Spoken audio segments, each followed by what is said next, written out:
ప్రస్తుతం సమీపంలో ఎన్నికలు లేవు, పెద్ద ఎత్తున జాయినింగ్ జరుగుతూ ఉన్నాయి. కల్వకుర్తి నియోజకవర్గం నుంచి మాజీ ఎమ్మెల్యే జైపాల్ యాదవ్ ఆధ్వర్యంలో పెద్ద ఎత్తున జాయినింగ్స్ అయ్యాయి. ఇప్పుడే కేటీఆర్ సమక్షంలో మాట్లాడదాం.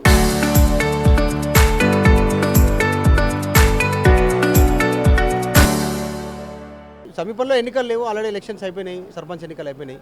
ఇప్పుడు నెక్స్ట్ జెడ్పీటీసీ ఎంపీటీసీ ఉంటే లేదో తెలియదు కరెక్ట్గా. ఇంత జాయినింగ్స్ ఎందుకు, ఏం జరుగుతుంది? కాంగ్రెస్ ప్రభుత్వం పట్ల ప్రజలు చాలా యాంటీ డెవలప్ అయింది. ఈ ప్రభుత్వం మీద విశ్వాసం కోల్పోయారు. ఎందుకంటే ఎన్నికల ముందు అయితే కాంగ్రెస్ మేనిఫెస్టో ఎన్నికల ప్రణాళిక ప్రకటించిందో, ఎన్నికల ప్రణాళికలో ప్రకటించిన అంశాలు ఏ ఒక్కటి కూడా అమలు చేయలేదు. 6 గ్యారంటీలు కానీ, డిక్లరేషన్స్ కానీ, 420 పథకాలు కానీ అవన్నీ బూటకమని ఇలా ప్రజల్లో ఆల్ సెక్షన్స్ మొత్తం ఉన్నటువంటి అన్ని వర్గాల్లో కూడా పూర్తిగా నమ్మకం పోయింది, పూర్తిగా విశ్వాసం కోల్పోయారు. 2.5 సంవత్సరాలు 30 నెలలు గడిచిపోయింది. ఈ ప్రభుత్వం ఏ వర్గానికి కూడా ఎలాంటి మేలు చేయలేదు, ఎలాంటి సంక్షేమం ఇవ్వలేదు, ఎలాంటి అభివృద్ధి జరగలేదు. వాళ్ళు ఇచ్చినటువంటి హామీలు ఒక్కటి కూడా నెరవేర్చలేదు. కాబట్టి ఈరోజు ప్రజలు మొత్తం కూడా రైతాంగం 80% ఉన్నటువంటి రైతాంగం చాలా ఇబ్బందుల పాలైంది. బీఆర్ఎస్ ప్రభుత్వం ఉన్నప్పుడు కేసీఆర్ నాయకత్వంలో రైతాంగానికి పెద్దపీట వేయడం జరిగింది. ఇలా వడ్లు కొనుగోలు కేంద్రాలు, ధాన్యం కొనుగోలు కేంద్రాలు, అదేవిధంగా వారం రోజుల్లో మొత్తం కూడా వాళ్ళ ఖాతాలో డబ్బులు జమ చేయడము, తర్వాత రైతు బంధు క్రమం తప్పకుండా సుమారు ఒక 75,000 కోట్ల రూపాయలు రైతు బంధు వేసాను కేసీఆర్ ఉన్నప్పుడు. అదేవిధంగా రైతు బీమా, అదేవిధంగా 24 గంటల కరెంటు, అదేవిధంగా ప్రాజెక్టుల నిర్మాణం. తెలంగాణను కోటి రతనాల వీణ చేయాలని చెప్పి 1 కోటి ఎకరాలకు సాగునీరు ఇవ్వాలనే ఉద్దేశంతో కనీసం ప్రతి నియోజకవర్గానికి 1,00,000 ఎకరాలకు సాగునీరు ఇవ్వాలని చెప్పి పెద్ద ప్రణాళిక, బహుళార్థ సాధకమైనటువంటి ప్రణాళికను కేసీఆర్ ఒక డిపిఆర్ తయారు చేసి ఆ విధంగా ముందుకు పోవడం జరిగింది. వీళ్ళు వచ్చిన తర్వాత ₹1 కేటాయించలేదు, ఒక తట్ట మను తీయలేదు. ఎక్కడి గొంగడి అక్కనే, అసలు ఏది కూడా కదలేదు. ఒక ప్రాజెక్టులో ఒక కాలువ కూడా దవ్వలేదు. గతంలో ఉన్నటువంటి ప్రాజెక్టులే, గతంలో ఇచ్చినటువంటి నీళ్ళే. కాళేశ్వరం ప్రాజెక్టు 1,00,000 కోట్లు అంటున్నారు. దానికి అయిందే 90,000 కోట్లు. 1,00,000 కోట్లు ఎక్కడ, మొత్తం కూడా దాంట్లో అన్యాయం జరిగింది, అవినీతి జరిగిందని చెప్పి ఆ విధంగా పొంతల లేని మాటలు ఈ కాంగ్రెస్ నాయకులు, ముఖ్యమంత్రితో సహా మంత్రులు మాట్లాడడం జరుగుతుంది. ఈరోజు చేరికలు ఏంటంటే, మా కల్వకుర్తి నియోజకవర్గంలో మాడుగుల మండల కేంద్రం.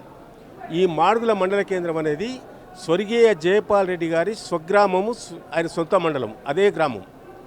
ఇప్పుడున్నటువంటి రేవంత్ రెడ్డి ముఖ్యమంత్రి గారి అత్తగారి ఇల్లు మాడుగుల మండలం. అప్పారెడ్డిపల్లి నుంచి ప్రారంభమైంది. అక్షర క్రమంలో మొదటి అక్షరం. ఆ విధంగా ఈరోజు చూస్తే 400-500 మంది వచ్చి కాంగ్రెస్ పార్టీకి సంబంధించిన వాళ్ళు, బీజేపీ పార్టీకి సంబంధించిన వాళ్ళు. ఎందుకంటే ఈ కాంగ్రెస్ ప్రభుత్వము ఇది మాటల ప్రభుత్వం, చేతల ప్రభుత్వం కాదని చెప్పి ప్రతి ఒక్కరు కూడా తెలిసిపోయింది.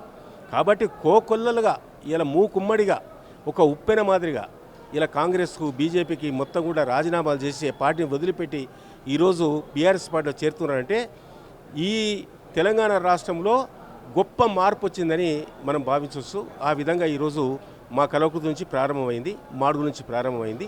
దాన్ని మేమంతా స్వాగతించడం. కేటీఆర్ గారు మాట్లాడారు.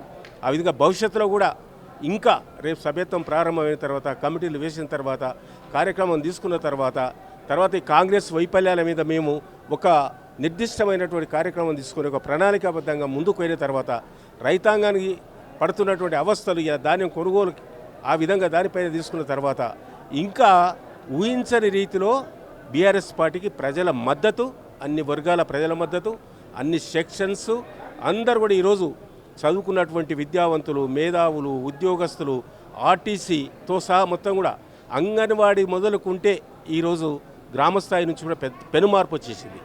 కాబట్టి మేము తప్పకుండా ప్రజలకు వెళ్తాం, తప్పకుండా కాంగ్రెస్ వైఫల్యాలు ఎండగడతాం. ఆ విధంగా ప్రజలకు విడమర్చి చెప్తాం, అర్థమయ్యే విధంగా అవగాహన కలిగిస్తాం. ఆ విధంగా కాంగ్రెస్ ప్రభుత్వం మీద ఒక యుద్ధాన్ని ప్రకటించి ఈ ప్రభుత్వం యొక్క అవినీతి కార్యక్రమాలు, అక్రమాలు, ఈ ప్రభుత్వం ఇచ్చినటువంటి హామీలు, దొంగ మాటలు, లంగ మాటలు మొత్తం కూడా ప్రజలకు తీసుకెళ్తామని మీ ద్వారా తెలియజేస్తాను. మొన్ననే మీటింగ్ అయింది, మీరు కూడా పాల్గొన్నారు. కేసీఆర్ కొంచెం అగ్రెషన్ స్పీచ్ ఇచ్చారు. చాలా రోజుల తర్వాత, 2.5 years తర్వాత పార్టీని పునర్నిర్మాణం మీద దృష్టి పెడుతున్నట్టుగా అనిపిస్తుంది. అన్ని కమిటీలు రద్దు చేసిరు, only state committee, state body మినహాయించి. ఏం జరగబోతాయి, ఎట్లాంటి మార్పులు ఉంటాయి జైపాల్ యాదవ్ గారు? చాలా మార్పులు ఉంటాయి. ఎందుకంటే కేసీఆర్ గారు ఏదైతే ప్రణాళిక ప్రకటించిండో, ఇప్పుడు గ్రామస్థాయి నుంచి సభ్యత్వం ప్రారంభిస్తున్నాం. ఈ సభ్యత్వము ఆన్లైన్ ఉంటుంది, ఆఫ్లైన్ ఉంటుంది, 2 రకాలు ఉంటుంది. తర్వాత ఈ సభ్యులను కూడా ఒక యుద్ధంలో సైనికుల మాదిరిగా ఆ విధంగా పార్టీకి ఒక రక్షణ కవచంగా ఎలాంటి సమస్య వచ్చినా కాంగ్రెస్ ప్రభుత్వం మీద వైఫల్యాల మీద ఎలాంటి కార్యక్రమం తీసుకున్నా వాళ్ళందరూ కూడా మడమ తిప్పకుండా పోరాటం చేసి ప్రజలకు న్యాయం చేసే విధంగా అలాంటి వారిని సభ్యులుగా చేసుకుంటాం. ఈ సభ్యత్వం పూర్తి చేసుకొని గ్రామ కమిటీలు ఏర్పాటు చేసుకుంటాం. గ్రామ కమిటీతో పాటు మండల కమిటీలు ఏర్పాటు చేసుకుంటాం. మండల కమిటీలతో పాటు అనుబంధ సంస్థలు ఎస్సీ, ఎస్టీ, బీసీ, మైనార్టీ, మహిళ, రైతు, యువత, అదేవిధంగా ట్రేడ్ యూనియన్, దాంతోపాటు వాణిజ్య కమిటీ, దాంతోపాటు విద్యార్థి కమిటీ, ఈ విధంగా అనేక రకాల కమిటీలు వేసుకుంటాం. జిల్లా కమిటీ కూడా వేసుకుంటాం. దాని తర్వాత మరి అందరు కూడా శిక్షణా శిబిరాలు ఏర్పాటు చేస్తాం. అంటే రాష్ట్రం అంటే ఏంది, దేశం అంటే ఏంది, బడ్జెట్ అంటే ఏంది, ప్రజలంటే ఏంది, వర్గాలంటే ఏంది, అట్టడుగున ఉన్నటువంటి వర్గాలు ఏంది, వారికి అన్ని విధాల ఏ విధంగా ఆర్థిక అన్ని రంగాల్లో కల్పించాలి, విద్యలో కల్పించాలి, ఉద్యోగంలో కల్పించాలి, ఆర్థికంగా కల్పించాలి, రాజకీయంలో కల్పించాలి, వ్యవసాయకంగా కల్పించాలి, పారిశ్రామికంగా కల్పించాలి. ఆ విధంగా ఒక ఏ గ్రామానికి ఆ గ్రామం యూనిట్ తయారు చేసుకుంటాం, మండలానికి యూనిట్ తయారు చేసుకుంటాం. ఆ విధంగా పార్టీని మొత్తం కూడా సమాయత్తం చేసి పటిష్టంగా తయారు చేసి జిల్లా స్థాయిలో, అదేవిధంగా లాస్ట్ చివర స్టేట్ లెవెల్లో కూడా కమిటీలు ఏర్పడతాయి.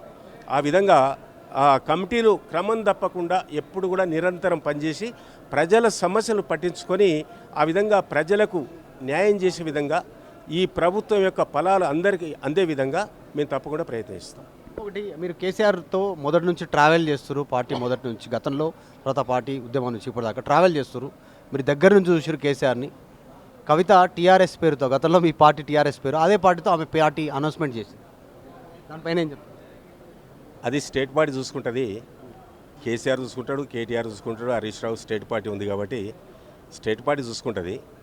ఇప్పుడు ఆ టీఆర్ఎస్ గురించి కానీ ఆమె పెట్టే పార్టీ గురించి కానీ మేము మాట్లాడవలసిన పని లేదు. మా ఉన్న పార్టీని బీఆర్ఎస్ను ఏ విధంగా పటిష్టం చేసుకోవాలో, ఏ విధంగా కార్యకర్తలను సమీకరించుకోవాలో, ఏ విధంగా ప్రజలకు తీసుకెళ్లాలో, ఈ కాంగ్రెస్ ప్రభుత్వాన్ని ఏ విధంగా ఎండగట్టాలో అది అంతవరకు మేము చూసుకుంటాం. దాని గురించి నేను అవసరం కూడా లేదనుకుంటాను. ఇది కల్వకుర్తి నియోజకవర్గం నుంచి, ముఖ్యంగా మాడుగుల మండలం నుంచి అప్పారెడ్డిపల్లి రేవంత్ రెడ్డి సొంత అత్తగారి ఊరు నుంచి పెద్ద ఎత్తున జాయినింగ్స్ ఈరోజు బీఆర్ఎస్ పార్టీలో జరిగాయి. మాజీ ఎమ్మెల్యే కల్వకుర్తి జైపాల్ యాదవ్కి సంబంధించినటువంటి ఆధ్వర్యంలో కేటీఆర్ సమక్షంలో పెద్ద ఎత్తున చేరికలు అయ్యాయి ఈరోజు. సో ఫ్యూచర్లో ఆల్రెడీ గతంలో బీఆర్ఎస్ ప్రభుత్వం చేసినటువంటి చేసినటువంటి పనుల విషయం కావచ్చు, ఇప్పుడు కాంగ్రెస్ చేసినటువంటి ఇచ్చిన హామీలు అమలు చేయకపోవడం, దీంతో ప్రజలు విసిగెత్తిపోయినారు. మా పార్టీని పునర్నిర్మాణం చేసుకునేటువంటి దిశగా ముందుకు పోతా ఉన్నాం కేసీఆర్ ఆదేశాల మేరకు. అందులో భాగంగానే అన్ని కమిటీలు రద్దయినాయి. స్టేట్ బాడీ తప్ప పెద్ద ఎత్తున పార్టీని డెవలప్ చేయబోతా ఉన్నాం, మళ్ళీ అధికారంలోకి రాబోతా ఉంది, అన్ని రకాలుగా శిక్షణా తరగతులు కూడా ఇవ్వబోతున్నాం అంటే స్టేట్మెంట్ జైపాల్ యాదవ్ చేస్తూ ఉన్నాం. వీడియో జర్నలిస్ట్ జాఫర్తో మధు మల్కేడ్కర్, హైదరాబాద్.